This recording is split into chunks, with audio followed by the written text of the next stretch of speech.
Bueno, estamos en comunicación con Pedro Buizo, él es analista político. Los comicios se cerraron hace muy pocos minutos, ya votó el 66% del padrón electoral y a las 19:30 horas va a cerrar el padrón electoral dentro de la ciudad de Buenos Aires. Bueno, Pedro, gracias por esta comunicación con el Buena TV. Estamos también junto a mi compañero Cristian y queremos entre los tres hablar sobre los primeros resultados que arroja esta jornada. Bueno, yo la primera lectura que haría, tomándome el dato que vos, bueno, antes que nada, gracias por la invitación. La primera lectura el que me parece importante destacar es el número que vos tiraste, ¿no? El 66% de participación electoral. Eso digamos, nos habla de una baja participación electoral. Están los valores que tuvimos en 2021, en las PASO de 2021, y muy por debajo de lo que tuvimos en 2019, ¿no? Que estuvo más cerca del 80, pasando el 80% de participación. Con lo cual, en primer lugar diría que estos números no necesariamente se van a replicar o podemos llegar a ver un movimiento bastante significativo en las generales, o sea, porque, porque vamos a tener una cantidad importante de votantes que no fueron a votar y que por lo tanto las campañas de todos los candidatos van a poder ir a buscarlos y convencerlos como para que vayan a participar de las generales. Entonces, primer dato, bueno, una baja participación. Veremos a quién favorece esto. Y una foto que va a ser prematura, ¿no? De cara a las generales.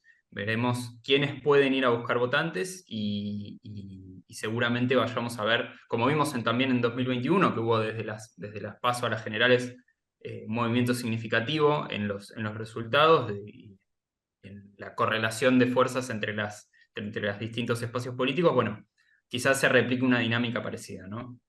Pedro, ¿cuál es tu análisis de lo que fue la votación en Cava con boleta electrónica? Hubo serios inconvenientes, de hecho se tuvo que extender el sufragio hasta las 19:30. ¿Crees que fue apresurado? ¿Cuál es tu mirada al respecto? Además que sos votante de Cava, ¿no?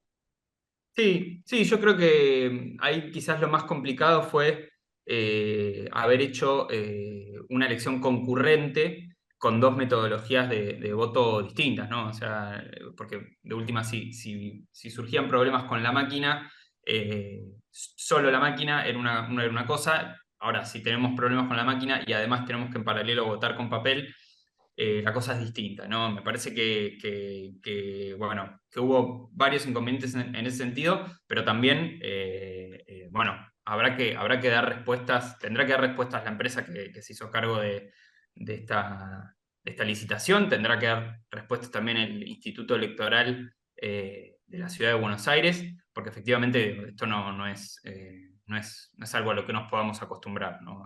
Tener este nivel de inconvenientes no es algo a lo que nos podamos acostumbrar, y que se ponga en duda o que se meta ruido en la dinámica electoral y en algo tan fundamental como es el voto, realmente es muy dañino, ¿no? Entonces, de cara a las generales, me parece que es fundamental que se revisen los errores técnicos que hubo y que llegado el caso, ¿no? La empresa y el Instituto Electoral de la Ciudad de Buenos Aires den respuesta por este mal trago que pasaron los vecinos de Buenos Aires.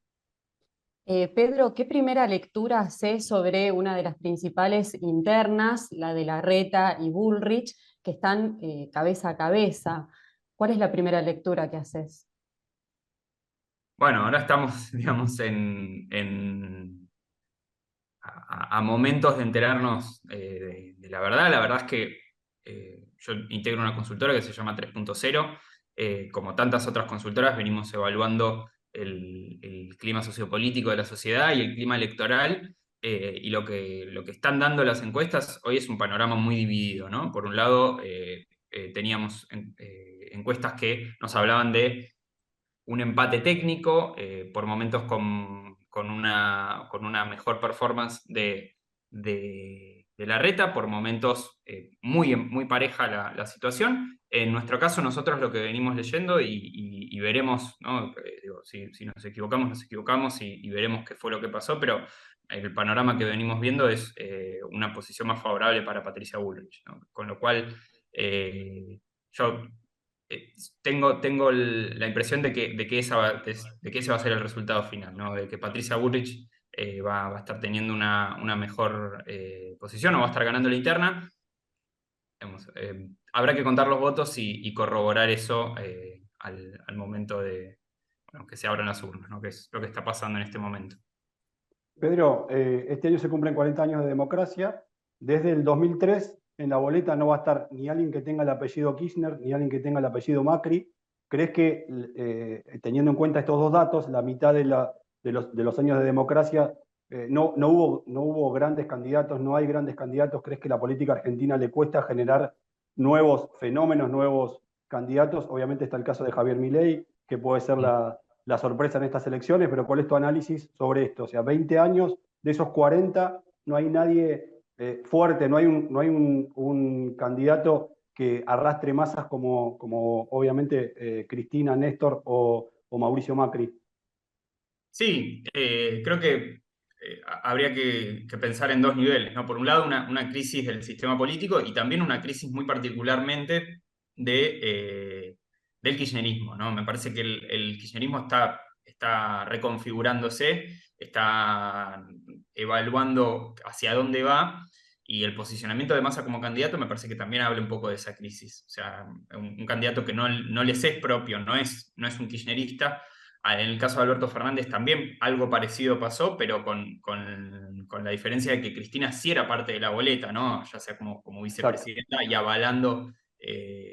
y acompañando a la figura de Alberto Fernández. En este caso, si uno mira hacia atrás y mira lo que fue la campaña, Cristina tuvo una aparición apenas en el primer momento de la campaña, como validando lo que estaba sucediendo y diciendo, bueno, efectivamente, este es mi candidato, este es el candidato que yo apoyo, este es el candidato del espacio del kirchnerismo, y después dejó espacio como para que Massa hiciera su juego y demostrara a ver qué es lo que podía ofrecer a la sociedad. Entonces, me parece que en función de estos resultados que veamos, digamos, si gana o no gana Sergio Massa, creo que de acá a futuro el peronismo, el kirchnerismo, todo lo que se referenció en todos estos años con Cristina Kirchner, bueno, va a tener que vérselas y repensar a ver cuál es la oferta de cara a la sociedad. Y respecto, bueno, a Juntos por el Cambio, me parece que Juntos por el Cambio también está en un momento crítico, en donde también se está poniendo en duda cuál es el liderazgo que lo sucede a Mauricio Macri. Da la impresión de que en esta campaña electoral una de las cosas que se intentó hacer, que lo intentó hacer tanto Patricia Bullrich como Horacio Rodríguez Larreta, es correr a Macri de ese lugar del decisor último o del núcleo de Juntos por el Cambio o del abanderado de la identidad pro, que fue durante tantos años, incluso sin ser, ya habiendo dejado la presidencia. Creo que esta campaña también intentó correr a Macri de ese lugar. Veremos si efectivamente lo logran, veremos si les alcanza a cualquiera de los dos candidatos, a Patricia Bullrich o a Larreta, como para correrlo a Macri de ese lugar y eventualmente digamos, cómo se dará esa disputa, ¿no? Pero me parece que ahí hay dos claves fundamentales de cómo se van a reconfigurar estos dos espacios y en qué lugar va a quedar este tercer espacio que es el que lidera Javier Milei. Pedro, en cuanto al ánimo social, esta última semana hubo muchas novedades, crímenes, como el caso de Morena Domínguez en Lanús, y también en el Obelisco, el asesinato a Facundo Morales. ¿Qué relevamiento hacen desde la consultora en cuanto a ánimo social? Porque también se vio reflejado en las urnas que el 66% del padrón hasta el momento votó, y seguramente el ánimo social tenga que ver. ¿Qué pensás? Sí, efectivamente. Hay algo de hartazgo social que ya se venía viendo y que todas estas situaciones lo significan muy bien, ¿no? De cuál era el malestar que estaba dando vueltas y que ahora se potencia o se expresa de esta manera. Yo creo que seguramente haya tenido que ver con todo esto, con esta baja participación, y seguramente haya beneficiado al candidato. Ahora nos iremos a enterar cuánto lo benefició, pero me parece que indudablemente Javier Milei se potenció o se afianzó en sus votantes a partir de estos hechos, porque él efectivamente viene de afuera de todo lo que se indica como el responsable de estas situaciones. En última instancia, la inseguridad es uno de los grandes temas frente a los cuales se señala la política, ¿no? Sí. En sus diferentes expresiones, la política policial, la política judicial, la política desde la gestión. Creo que Milei en ese sentido seguramente se haya visto fortalecido en relación a esta última semana. Ha ganado mucha más fuerza y ha establecido, digamos, una agenda que le resulta mucho más afín a su planteo. Pedro, ¿cómo analizan justamente a Javier Milei? Un candidato que parece más un rockstar, que hoy llegó a votar y que se amontonaba la gente, pedía casi que no lo pisen, que no lo hostiguen, y realmente entre su look, su forma de hablar, esta política antisistema de cerrar el Congreso, cerrar el Banco Central, algo que para los que hacemos política sabemos que es casi un tiro en el pie, o sea, es imposible gobernar unipersonalmente, más en un Estado de Derecho como Argentina, que tiene poderes independientes, obviamente también con una fuerte participación en redes sociales entre la juventud, en el público más joven. ¿Cómo lo analizás a Javier Milei, que desde su discurso y desde su plataforma política es un antisistema, o sea, un político que no quiere ser político? Básicamente parece ser eso, ¿no? Sí, sí, hay algo un poco contradictorio de su figura Claro, que exacto. creo que es el atractivo, digamos, de él, ¿no? Alguien que entra que propone entrar para romper todo lo que está adentro y eventualmente ver qué hacemos con eso, ¿no? Me parece que hay buena parte de sus votantes, digo, tiene su núcleo duro que acompaña sus ideas liberales, que digamos, interiorizado en su discurso. Él ha logrado hace fácil 10 años que está constantemente en la televisión, fácil 10 años que tiene muchísimos productores de contenido en redes sociales que replican sus videos, que hacen recopilados de charlas que dio él, etc. O sea, tiene una capacidad de introducir discurso que le ha valido, y tiene un carisma también que le ha valido tener un núcleo duro de seguidores muy importante, y también tiene un estilo muy confrontativo y muy anclado en el enojo, ¿no?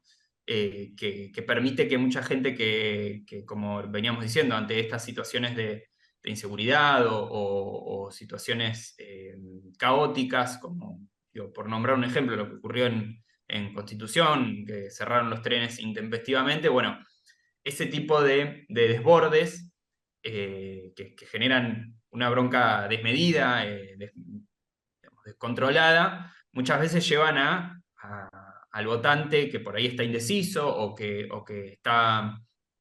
no sabe a quién votar a introducir ese voto bronca, ¿no? Que en otro momento se expresó mediante el voto blanco. Hoy el voto bronca tiene un candidato, ¿no? Que es Javier Milei. Me parece que esa es la doble función de Milei. Por un lado, un núcleo más ideológico, y por el otro, una dimensión de la bronca que logra expresar, que es lo que le permite ser quien es hoy y ser tan competitivo como parece que se está demostrando. Y en cuanto al frente de izquierda, Pedro, ¿cómo lo ubicamos en el mapa político? Porque de repente el partido de Milei en tan pocos años, como un partido emergente, atrajo a mucha gente en muy poco tiempo, mientras que el frente de izquierda hace años que viene postulándose, haciendo política. ¿Cómo lo ubicamos este año en el mapa político? Yo creo que el Frente de Izquierda no se termina de convencer de su potencial electoral, no termina de tener en claro cuál es su lugar en estas elecciones. Por supuesto que tienen debates ideológicos y debates programáticos que también afectan su participación en las elecciones, pero me parece que ha tenido varios problemas y se ha desdibujado en cuanto como vos lo mencionabas, ¿no? ¿Dónde queda el Frente Izquierda? Me parece que es una pregunta que se deberían hacer ellos como para entender, tener más en claro qué tienen para decir sobre la situación actual y de qué manera pueden, por ejemplo, siendo que no son una fuerza de gobierno, capitalizar estas situaciones de enojo contra la política. Ellos que no son mayormente políticos profesionales, bueno, no lograron ubicarse como sí lo hizo Javier Milei en un lugar bueno, por fuera del mapa político y logrando capitalizar ese enojo, ese descontento con la política. Me parece que no supieron transmitir eso.